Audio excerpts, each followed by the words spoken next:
বিশুদ্ধ পানীয় জল সকলের জন্যই নিরাপদ এবং নিরাপদ পানীয় জল প্রত্যেকের সুস্বাস্থ্যের উন্নতি ফলাফল নিশ্চিত করে। একটু পিছিয়ে দেখলে কিছু বছর আগেও আমরা প্রত্যেকের বাড়ির চাপাকলের জল খেতাম, কিন্তু এখন সেই জল পানের উপযোগী নয়। আমরা সেই জল খেতে এখন ভয় পাই, কারণ আমাদের দ্বারাই পরিবেশের জল, মাটি, বাতাস এত পরিমাণে দূষিত হচ্ছে। তাহলে কেমন জল আমাদের খাওয়া উচিত? নমস্কার বন্ধুরা, আমি রতি, আমার চ্যানেলে আপনাদের স্বাগত। এই ভিডিওতে আপনাদের সাথে খাওয়ার জল সম্পর্কে কিছু শেয়ার করতে চাই। জলকে আমরা জীবন বলে থাকি, অথচ দেখো এই জলেই ঘুরে বেড়ায় রাজ্যের রোগ জীবাণু। আর এই দূষিত রোগ জীবাণুপূর্ণ জল খেলে আমাদের হতে পারে হরেক রকমের জলবাহিত রোগ, যেমন টাইফয়েড, প্যারাটাইফয়েড জ্বর, রক্ত পায়খানা, বিভিন্ন ধরনের ডায়রিয়া, পাতলা পায়খানা, আমাশয়। আমরা অনেক সময় জলকে ফুটিয়ে খাই। পদ্ধতি হিসাবে এটা সত্যিই ভালো, তবে কয়েকটা বিষয়ে যে না ভাবলেই নয়।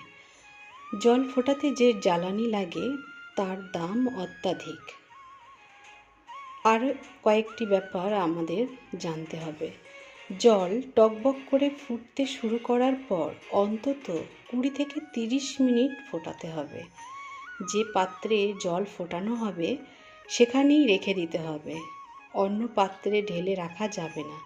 তাতে রোগ জীবাণু আবার ওই জলকে সংক্রামিত করতে পারে। যে পাত্রে জল ফোটানো ও রাখা হলো তা থেকে ব্যবহারের জন্য ঢেলে নিতে হবে। অন্য কোনো পাত্র ওই জলের মধ্যে ডোবানো যাবে না। ফোটানোর পর 24 ঘন্টার পর পর্যন্ত ওই জল ব্যবহার করা যাবে। এত কিছু মেনে ফোটানো জল ব্যবহার করতে পারলে তা সত্যিই নিরাপদ। ফোটানো জলের স্বাদ কিছুটা পরিবর্তিত হয়ে যায়, আর কিছু খনিজ পদার্থ ওই জল থেকে কমে যায় ফোটানোর ফলে। বন্ধুরা, এবার দেখা যাক বাড়িতে আমরা কিভাবে বিশুদ্ধ পানীয় জল তৈরি করতে পারি। আমাদের একটি নলযুক্ত মাটির কলসি নিতে হবে। যখন আমরা কলসিটিতে জল ভরব, তখন জলের নোংরাগুলো যাতে থিতিয়ে নলের নিচে পড়ে থাকে।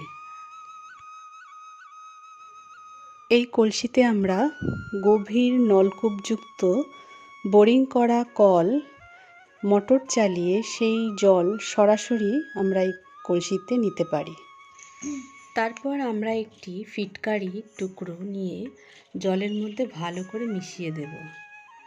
এছাড়া একটি তামার পাত, ঘরে থাকা তামার গ্লাস কিংবা বাটি ওই জলের মধ্যে দিয়ে রাখতে পারি।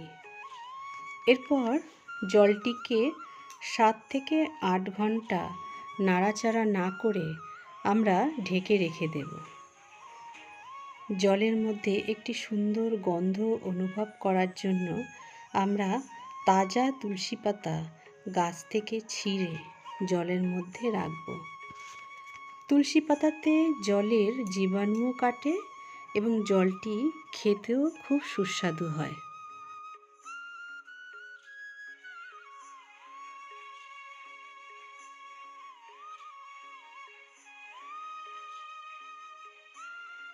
সকালে উঠে যখন জলটিকে দেখব, সেটি সুন্দর কাচের মতো উপরের অংশ এবং নিচে এর নোংরাগুলো থেতিয়ে রয়েছে, যদিও ক্যামেরায় এটা বোঝা যাচ্ছে না ঠিক মতো।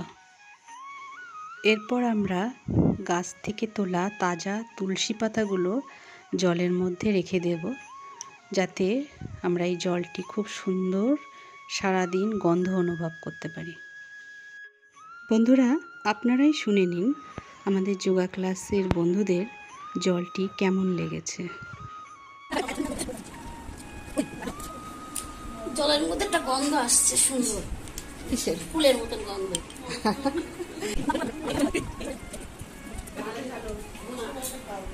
যে জল খেলাম সেই জলে তুলসী পাতার গন্ধ, মনে হলো আমরা গঙ্গায় স্নান করে পবিত্র হই, জলটা খেয়ে পবিত্র লাগছে।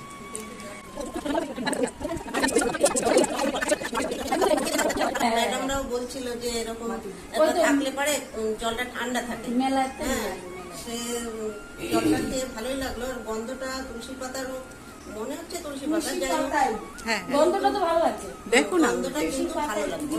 আমি একটু গন্ধ মানে তুলসী পাতাটা বুঝতে পারি। বন্ধুরা, আমরা জানি বাজারের কেনা জল, ড্রামের জল, অ্যাকোয়াগার্ডের জল এগুলি খুব আমাদের শরীরে ক্ষতি করে। তা সত্ত্বেও আমরা এগুলো রোজ পান করে চলেছি।